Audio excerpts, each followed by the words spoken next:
So we're going to read the Wikipedia article on the Mary Celeste today, and I'll begin. I have a mug of coffee here to keep me going, so I'll start. Mary Celeste, often misreported as Mary Celeste, was an American merchant brigantine discovered adrift and deserted in the Atlantic Ocean off the Azores Islands on December the 5th, 1872. The Canadian brigantine Die Gracia found her in a dishevelled but seaworthy condition under partial sail and with her lifeboat missing. The last entry in her log was dated 10 days earlier. She had left New York City for Genoa on November the 7th, and on discovery was still amply provisioned. Her cargo of denatured alcohol was intact, and the captain's and crew's personal belongings were undisturbed. None of those who had been on board were ever seen or heard from again. Mary Celeste was built in Spencer's Island, Nova Scotia, and launched under British registration as Amazon in 1861. She was transferred to American ownership and registration in 1868, when she acquired her new name, and thereafter sailed uneventfully until her 1872 voyage. At the salvage hearings in Gibraltar following her recovery, the court's officers considered various possibilities of foul play, including mutiny by Mary Celeste's crew, piracy by the Die Gracia crew or others, and conspiracy to carry out insurance or salvage fraud. No convincing evidence supported these theories, but unresolved suspicions led to a relatively low salvage award. The inconclusive nature of the hearings helped to foster continued speculation as to the nature of the mystery, and the story has been repeatedly complicated by false detail and fantasy. Hypotheses that have been advanced include the effects on the crew of alcohol fumes arising from the cargo, submarine earthquakes, waterspouts, attack by a giant squid, and paranormal intervention. After the Gibraltar hearings, Mary Celeste continued in service under new owners. In 1885, her captain deliberately wrecked her off the coast of Haiti as part of an attempted insurance fraud. The story of her 1872 abandonment has been recounted and dramatised many times in documentaries, novels, plays and films, and the name of the ship has become a byword for unexplained desertion. Early history. The keel of the future Mary Celeste was laid in late 1860 at the shipyard of Joshua Jewess in the village of Spencer's Island on the shores of the Bay of Fundy in Nova Scotia. The ship was constructed of locally felled timber with 2 masts and was rigged as a brigantine. She was carvel built with the hull planking flush rather than overlapping. She was launched on May 18, 1861, given the name Amazon, and registered at nearby Parsbro on June 10, 1861. Her registration documents described her as 99.3 feet or 30.3 metres in length, 25.5 feet or 7.8 metres broad, with a depth of 11.7 feet or 3.6 metres, and of 198.42 gross tonnage. She was owned by a local consortium of 9 people headed by Jewess. Among the co-owners were Robert McClellan, the ship's first captain. For her maiden voyage in June 1861, Amazon sailed to 5 islands to take on a cargo of timber for passage across the Atlantic to London. After supervising the ship's loading, Captain McClellan fell ill. His condition worsened, and the Amazon returned to Spencer's Island, where McClellan died on June 19th. John Nutting Parker took over as captain and resumed the voyage to London, in the course of which Amazon encountered further misadventures.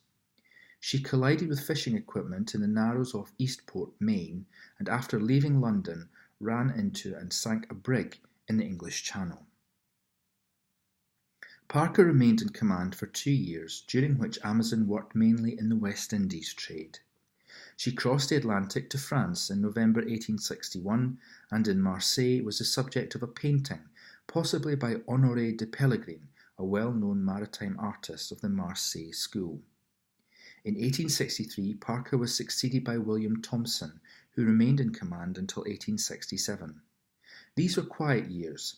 Amazon's mate later recalled that we went to the West Indies, England and the Mediterranean what we call the foreign trade. Not a thing unusual happened.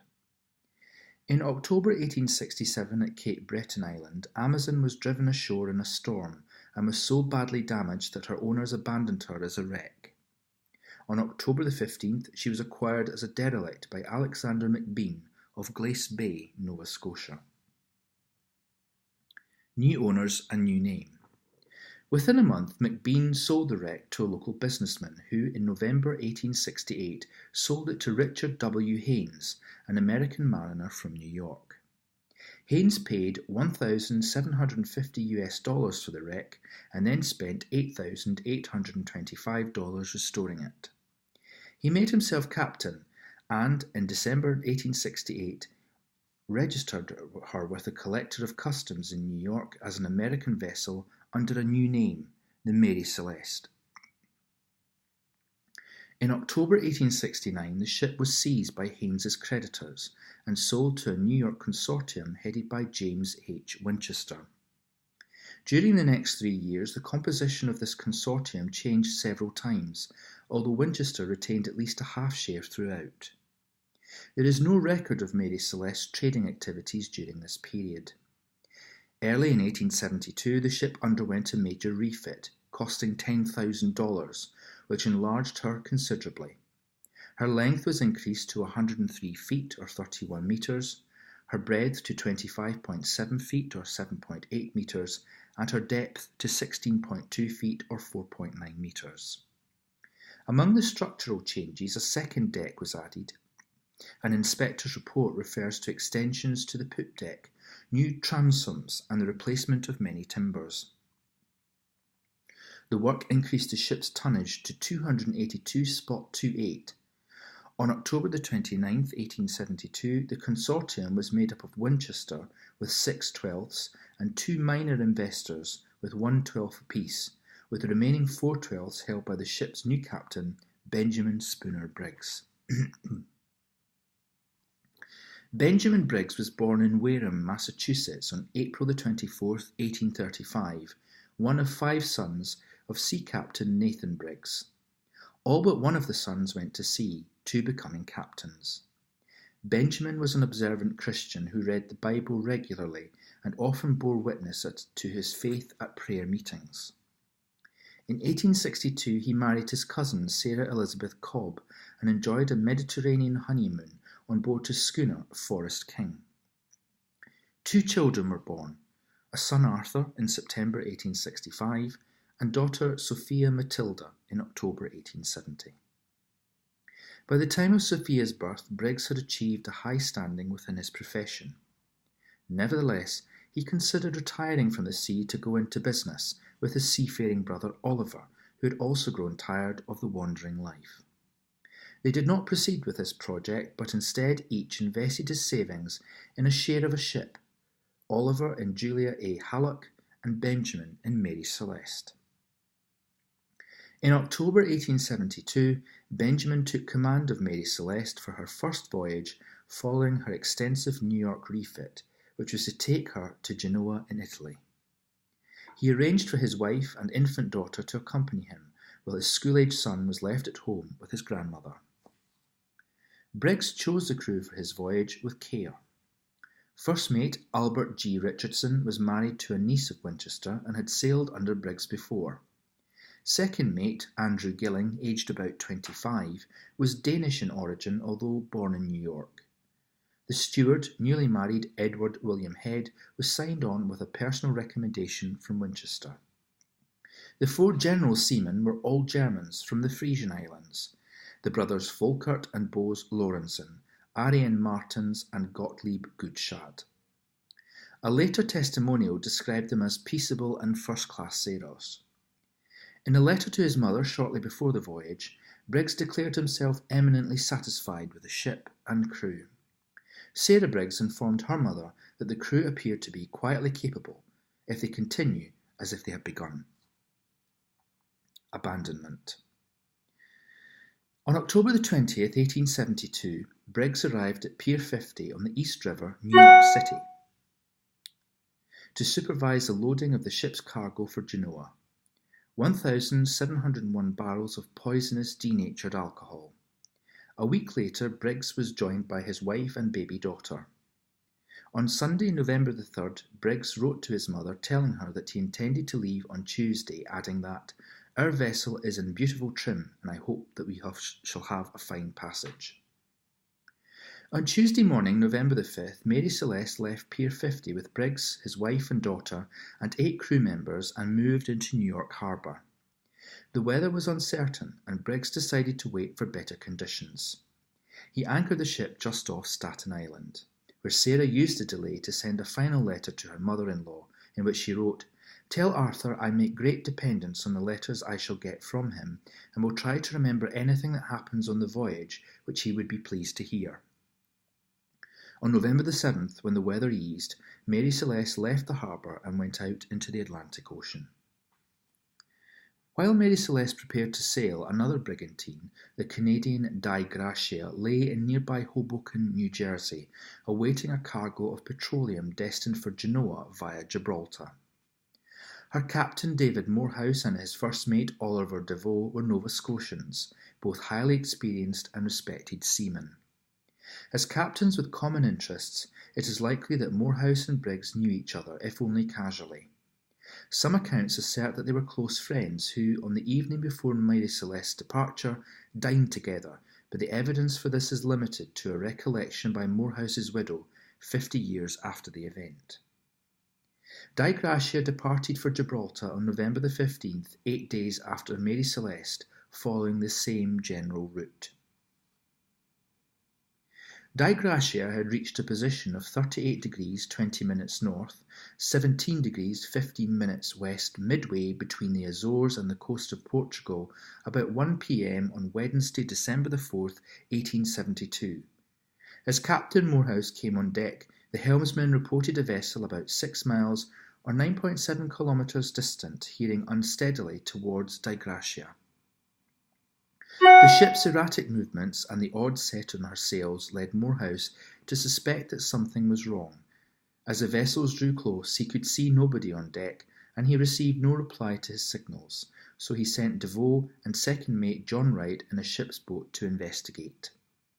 From the name on her stern, the pair established that this was the Mary Celeste. They then climbed aboard, where they found the ship deserted.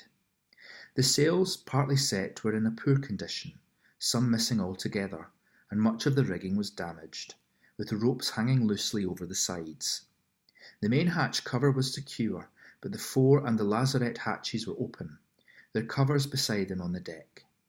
The ship's single lifeboat, a small yawl that had apparently been stowed across the main hatch, was missing, while the binnacle housing the ship's compass had shifted from its place, its glass cover broken. There was about 3.5 feet or 1.1 metres of water in the hold, a significant but not alarming amount for a ship of this size. A makeshift sounding rod, a device for measuring the amount of water in the hold, was found abandoned on the deck. The last entry on the ship's daily log, found in the mate's cabin, was dated at 8 a.m. on November the 25th, 9 days earlier. It recorded Mary Celeste's position then as 37 degrees and 1 minute north, 25 degrees 1 minute west, off Santa Maria Island in the Azores, nearly 400 nautical miles or 740 kilometres from the point where Di Gracia encountered her.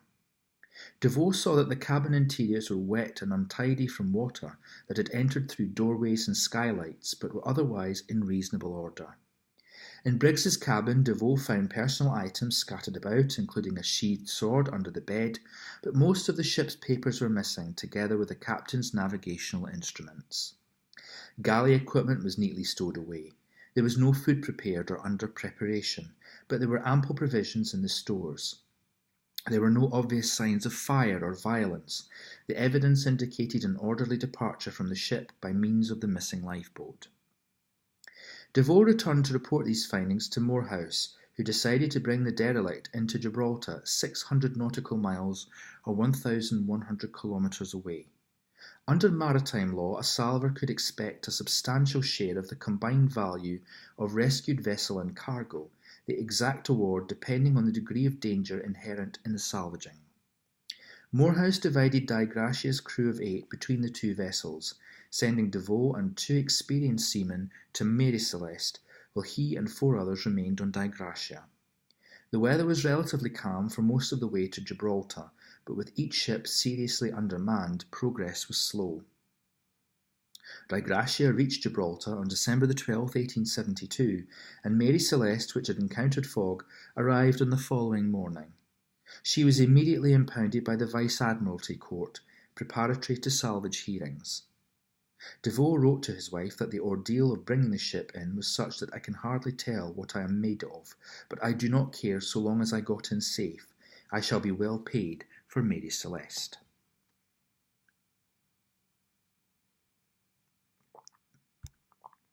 The Gibraltar salvage hearings. The salvage court hearings began in Gibraltar on December 17, 1872, under Sir James Cochrane, the Chief Justice of Gibraltar. The hearing was conducted by Frederick Solly Flood, the Attorney General of Gibraltar, who was also Advocate General and Proctor for the Queen in her Office of Admiralty. Flood was described by a historian of the Mary Celeste affair as a man whose arrogance and pomposity were inversely proportional to his IQ, and as the sort of man who, once he had made up his mind about something, couldn't be shifted. The testimonies of Deveau and Wright convinced Flood unalterably that a crime had been committed, a belief picked up on by the New York Shipping and Commercial List on December 21st. The inference is that there has been foul play somewhere and that alcohol is at the bottom of it. On December 23rd, Flood ordered an examination of Mary Celeste, which was carried out by John Austin, Surveyor of Shipping, with the assistance of a diver, Riccardo Portunato. Austin noted cuts on each side of the bow caused, he thought, by a sharp instrument, and found possible traces of blood on the captain's sword. His report emphasised that the ship did not appear to have been struck by heavy weather, citing a vial of sewing machine oil found upright in its place. Austin did not acknowledge that the vial might have been replaced since the abandonment, nor did the court raise this point. Portunato's report on the hull concluded that the ship had not been involved in a collision or run aground. A further inspection by a group of Royal Naval captains endorsed Austin's opinion that the cuts on the bow had been caused deliberately. They also discovered stains on one of the ship's rails that might have been blood, together with a deep mark possibly caused by an axe. These findings strengthened Flood's suspicions that human wrongdoing rather than natural disaster lay behind the mystery. On January 22nd, 1873, he sent the reports to the Board of Trade in London, adding his own conclusion that the crew had got at the alcohol, he ignored its non-potability, and murdered the Briggs family and the ship's officers in a drunken frenzy. They had cut the bows to simulate a collision, then fled in the yawl to suffer an unknown fate. Flood thought that Morehouse and his men were hiding something, specifically that Mary Celeste had been abandoned in a more easterly location and that the log had been doctored. He could not accept that Mary Celeste could have travelled so far while unmanned. James Winchester arrived in Gibraltar on January the 15th to inquire when Mary Celeste might be released to deliver its cargo. Flood demanded a surety of $15,000, money Winchester did not have. He became aware that Flood thought he might have deliberately engaged a crew that would kill Briggs and his officers as part of some conspiracy. On January the 29th, during a series of sharp exchanges with Flood, Winchester testified to Briggs's high character and insisted that he would not have abandoned the ship except in extremity. Flood's theories of mutiny and murder received significant setbacks when scientific analysis of the stains found on the sword and elsewhere on the ship showed that they were not blood. A second blow to Flood followed in a report commissioned by Horatio Sprague, the American consul in Gibraltar, from Captain Schufelt of the US Navy. In Schufelt's view, the marks on the bow were not man-made, but came from the natural actions of the sea on the ship's timbers. With nothing concrete to support his suspicions, Flood reluctantly released Mary Celeste from the court's jurisdiction on February the 25th. 2 weeks later, with a locally raised crew headed by Captain George Blatchford from Massachusetts, she left Gibraltar for Genoa.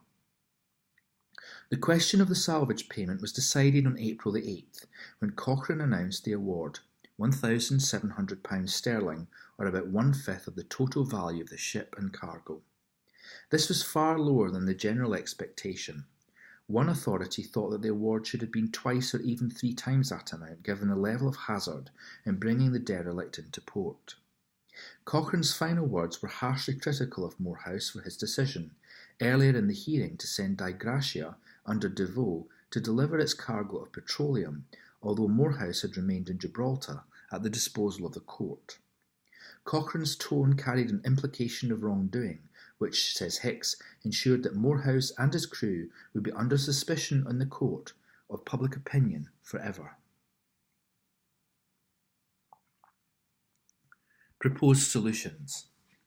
A recent theory put by the Smithsonian channels The True Story of the Mary Celeste in 2007 for the abandonment of the ship is that of possible pump congestion and instrumental malfunction. The Mary Celeste had been used for transporting coal, which is known for its dust, before it was loaded with industrial alcohol. As the pump was found disassembled on a deck, the crew may have been attempting to repair it of its congestion. Since the hull was packed full, the captain would have had no way of judging how much water had been taken on board while navigating rough seas. It is also believed that the chronometer was also faulty, meaning that Briggs could have ordered abandonment thinking they were close to Santa Maria, when in fact they were some 120 miles further west. Foul play. Although the evidence in Gibraltar failed to support Flood's theories of murder and conspiracy, the suspicion of foul play lingered. Insurance fraud on the part of Winchester was briefly suspected on the grounds of newspaper reports that Mary Celeste had been heavily overinsured. Winchester was able to refute these allegations, and no inquiry was instituted by the insurance companies that issued the policies. In 1931, an article in the Quarterly Review suggested that Morehouse could have lain in wait for Mary Celeste, then lured Briggs and his crew aboard Di Gracia and killed them there. Paul Begg, in his account of the mystery, comments that this theory ignores undisputed facts. Di Gracia left New York 8 days after Mary Celeste, was a slower ship, and would not have caught Mary Celeste before the latter reached Gibraltar. Another theory posits that Briggs and Morehouse were partners in a conspiracy to share the salvage proceedings. The unsubstantiated friendship between the two captains has been cited by commentators as making such a plan a plausible explanation. Hicks comments that, if Morehouse and Briggs had been planning such a scam, they would not have devised such an attention-drawing mystery, and also asks why, if Briggs intended to disappear permanently, he left his son Arthur behind. Other theories of foul play have suggested an attack by Ruffian pirates who were active off the coast of Morocco in the 1870s. Charles Edie Fay, in his 1942 account, observes that pirates would have looted the ship, yet the personal possessions of the captain and crew, some of significant value, were left undisturbed. In 1925, the historian John Gilbert Lockhart surmised that Briggs, in a fit of religious mania, had slaughtered all on board and then killed himself. In a later edition of his book, Lockhart, who had been by then spoken to Briggs's descendants, apologised and withdrew this theory. Lifeboat. In Cobb's view, the transfer of personnel to the yawl may have been intended as a temporary safety measure. He speculated from Devoe's report on the state of the rigging and ropes that the ship's main halyard may have been used to attach the yawl to the ship, enabling the company to return on board when the danger had passed. If, however, the line had subsequently parted, Mary Celeste would have sailed away empty, leaving the yawl to founder with its occupants. Begg notes the illegality of attaching the yawl to a vessel that the crew thought was about to explode or sink, while the writer MacDonald Hastings asks whether Briggs, an experienced captain, would have effected a panicky abandonment of the ship when, if the Mary Celeste had blown her timbers, she would have still have been a better bet for survival than the ship's boat. If this is what happened, says Hastings, Briggs behaved like a fool, worse, a frightened one.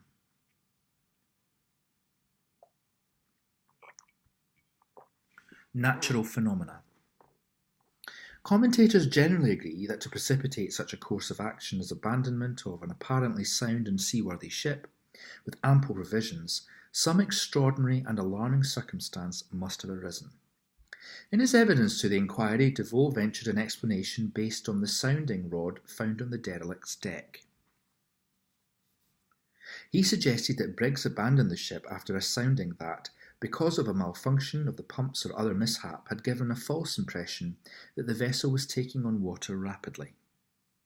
A severe waterspout strike before the abandonment could explain the amount of water in the ship and the ragged state of her rigging and sails. The low barometric pressure generated by the spout could have driven water from the bilges up into the pumps, leading the crew to assume the ship had taken on more water than she had and was in danger of sinking. Other proffered explanations are the possibility of the appearance of a displaced iceberg, the fear of running aground while becalmed, and a sudden seaquake. Hydrographical evidence suggests that an iceberg drifting so far south was improbable, and had it done so, other ships would have seen it. Begg gives more consideration to a theory that Mary Celeste, while becalmed, began drifting towards the Dollabarat Reef off Santa Maria Island. The theory supposes that Briggs, fearing the ship would run aground, launched the yawl in the hope of reaching land. The wind could then have picked up and blown the Mary Celeste away from the reef, while the rising seas swamped and sank the yawl. The weakness of this theory is that if the ship had been becalmed, all sails would have been set to catch any available breeze, yet the ship was found with many of its sails furled.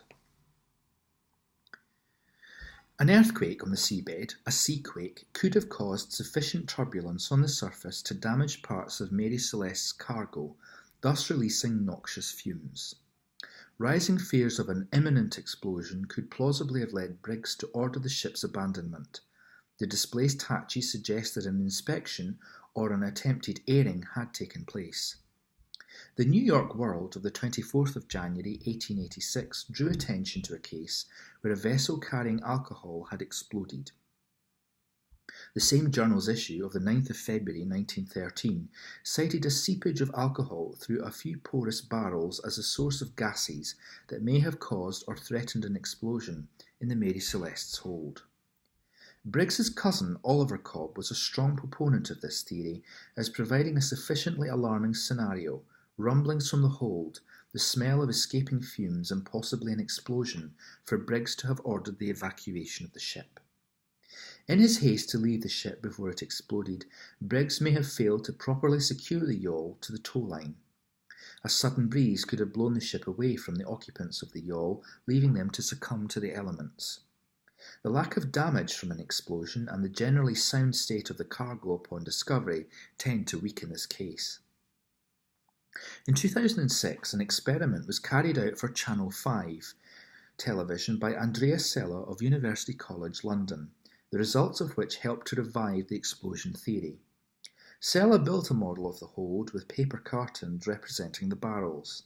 Using butane gas, he created an explosion that caused a considerable blast and ball of flame, but contrary to expectation, no fire damage within the replica hold.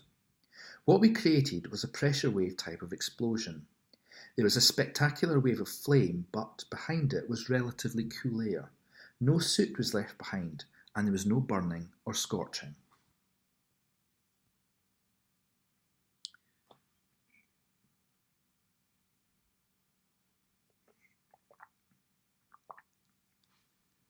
Myths and false histories. In the decades that followed, fact and fiction became intertwined. As early as June 1883, the Los Angeles Times retold the Mary Celeste story with invented detail. Every sail was set, the tiller was lashed fast, not a rope was out of place, the fire was burning in the galley, the dinner was standing untasted and scarcely cold, the log was written up to the hour of her discovery. 20 years later, in November 1906, Overland Monthly and Out West magazine, Mary Celeste was recorded as drifting off the Cape Verde Islands, some 1,400 nautical miles or 2,600 kilometres south of the actual location. Among many inaccuracies, the first mate was a man named Briggs, and there were live chickens on board. The most influential retelling, which according to many commentators ensured that the Mary Celeste affair would never be forgotten, was a story in the January 1884 issue of the Cornhill magazine. This was an early work of Arthur Conan Doyle, then a 25-year-old ship's surgeon. Doyle's story, titled J. Habakkuk Jeffson's Statement, did not adhere to the facts. He renamed the ship Mary Celeste. The captain's name was J.W. Tibbs, and the fatal voyage took place in 1873 and was from Boston to Lisbon. The vessel carried passengers, among them the titular Jeffson. In the story, another passenger, a fanatic named Septimus Goring, with a hatred of the white race, had suborned members of the crew to murder Tibbs and then take the vessel to the shores of Western Africa. Here, the rest of the ship's company is killed, save for Jeffson, who is spared because he possesses a magical charm that is venerated by Goring and his accomplices. Doyle had not expected his story to be taken seriously, but Sprague, still serving as a US consul in Gibraltar, was sufficiently intrigued to inquire if any part of the story might be true. In 1913, the Strand magazine provided another alleged survivor's account from one Abel Fosdick, supposedly Mary Celeste's steward. In this version, all on board except Fosdick were drowned or eaten by sharks after a temporary platform on which they had crowded to watch a swimming contest collapsed into the sea. Unlike Doyle's story, this was proposed by the magazine as a serious solution to the enigma, but it contained many simple mistakes. Griggs for Briggs, Boyce for Morehouse. Briggs's daughter is a 7-year-old child rather than a 2-year-old child, a crew of 13, and an ignorance of nautical language. Many more people were convinced by a plausible literary hoax of the 1920s, perpetrated by an Irish writer, Lawrence J. Keating. Again presented as a survivor's story, one John Pemberton, this told a complex tale of murder, madness and collusion with the Die Gratia. It included basic errors such as using Doyle's name, Mary Celeste, and misnaming key personnel. Nevertheless, the story was so convincingly told that the New York Herald Tribune of July 26, 1926, thought its truth beyond dispute. Hastings describes Keating's hoax as an impudent trick by a man not without imaginative ability. In 1924, the Daily Express published a story from a retired naval war hero, Captain R. Lucy, whose informant allegedly was Mary Celeste's former bosun. No such person is recorded in the registered crew list. In this tale, Briggs and his crew are cast in the role of predators. They sight a derelict steamer, which they board and find deserted, with £3,500 worth of gold and silver in its safe. They decide to split the money, abandon Mary Celeste and seek new lives in Spain, which they reach by using the steamer's lifeboats. Hastings finds it astonishing that such an unlikely story was, for a time, widely believed. Readers, he says, were fooled by the magic of print. Chambers's journal of September the 17th, 1904, suggests that the entire complement of Mary Celeste was plucked off, one by a giant octopus or squid. According to the Natural History Museum, giant squid or Architeuthis ducks can reach 15 metres or 49 feet in length. They have been known to attack ships. Begg remarks that while such a creature could conceivably have picked off a crew member, it could have hardly taken the yawl and the captain's navigation instruments. Other explanations have suggested paranormal intervention. An undated edition of the British Journal of Astrology describes the Mary Celeste story as a mythical experience connecting it by processes of reasoning beyond the power of ordinarily human understanding, with the Great Pyramid of Giza, the lost continent of Atlantis, the British Israel movement. The Bermuda Triangle has been invoked, even though the Mary Celeste was abandoned in a completely different part of the Atlantic. Similar fantasies have considered theories of abduction by aliens in flying saucers. Later career and final voyage. Mary Celeste left Genoa on June 26, 1873 and arrived in New York on September 19th. The Gibraltar hearings, with newspaper stories of bloodshed and murder, had made her an unpopular ship. Hastings records that she rotted on wharves where nobody wanted her. In February 1874, a consortium sold the ship at a considerable loss to a partnership of New York businessmen.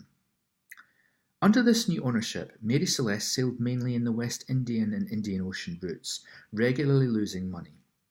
Details of her movements occasionally appeared in the shipping news. In February 1879, she was reported at the island of St. Helena, where she had called to seek medical assistance for her captain, Edgar Tuthill, who had fallen ill. Tuthill died on the island, encouraging the idea that the ship was cursed. He was her third captain to die prematurely. In February 1880, the owners sold the Mary Celeste to a partnership of Bostonians headed by Wesley Gove. A new captain, Thomas L. Fleming, remained in the post until August 1884, when he was replaced by Gilman C. Parker. During these years, the ship's port of registration changed several times before reverting to Boston. There are no records of her voyages during this time, although Brian Hicks in his study of the affair asserts that Gove tried hard to make a success of her. In November 1884, Parker conspired with a group of Boston shippers who filled Mary Celeste with a largely worthless cargo, misrepresented on the ship's manifest as valuable goods, and insured for US $30,000 or $840,000 today. On December the 16th, Parker set out for Port-au-Prince, the capital and chief port of Haiti. On January 3, 1885, Mary Celeste approached the port via the channel between Gonave Island and the mainland, in which lay a large and well-charted coral reef, the Rochelot Bank. Parker deliberately ran the ship onto this reef, ripping out her bottom and wrecking her beyond repair.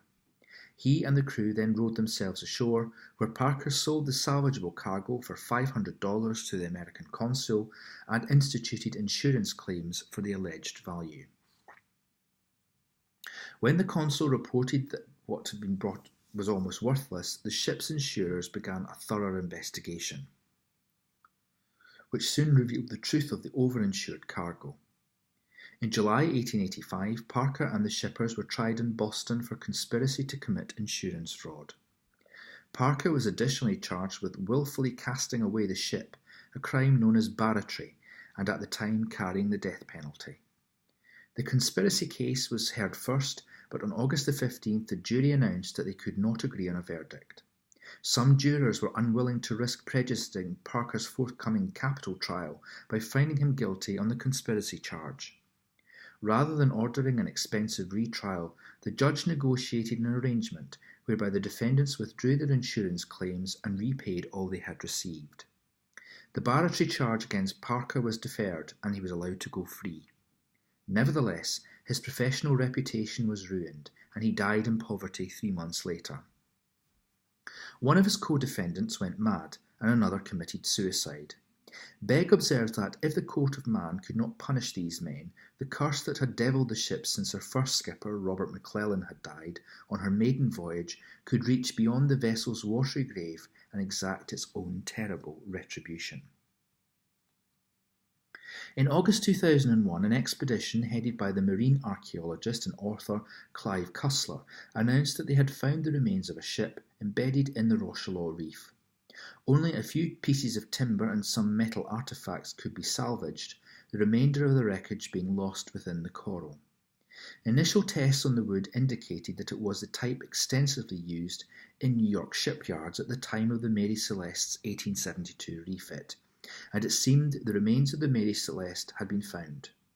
However, dendrochronological tests carried out by Scott St. George of the Geological Survey of Canada show that the wood came from trees, most probably from the US state of Georgia, that would have still been growing in 1894, about 10 years after the Mary Celeste's demise.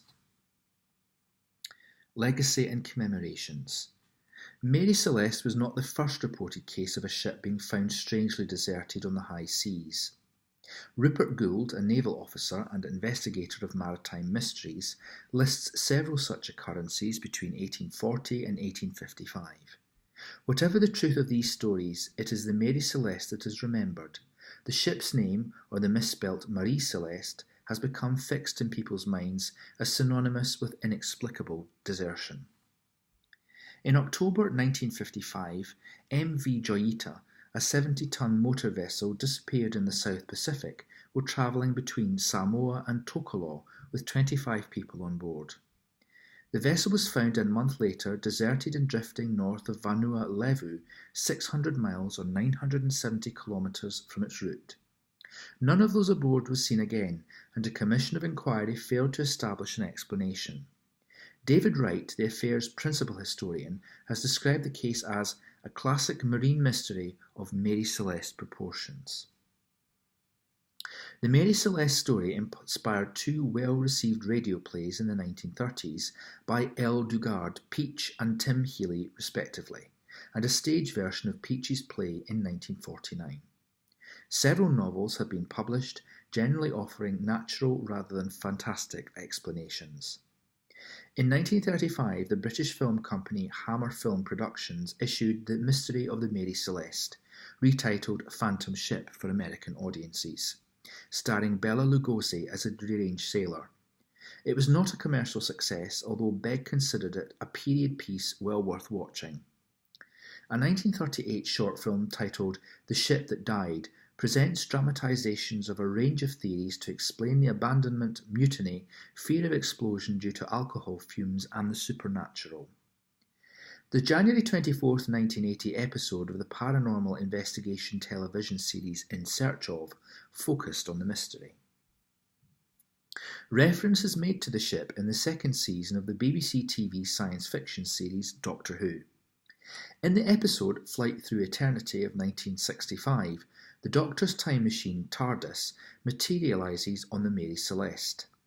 The pursuing Daleks also materialise in their own time machine, causing the terrified crew of the Mary Celeste to throw themselves into the sea. Both time machines then dematerialise, leaving the ship deserted. In November 2007, the Smithsonian Channel screened a documentary, The True Story of the Mary Celeste, which investigated many aspects of the case without offering any definite solution. At Spencer's Island, Mary Celeste and her lost crew are commemorated by a monument at the site of the brigantine's construction by a memorial outdoor cinema built in the shape of the vessel's hull. Postage stamps commemorating the incident have been issued by Gibraltar twice and by the Maldives twice, once with the name of the ship misspelt as Marie Celeste.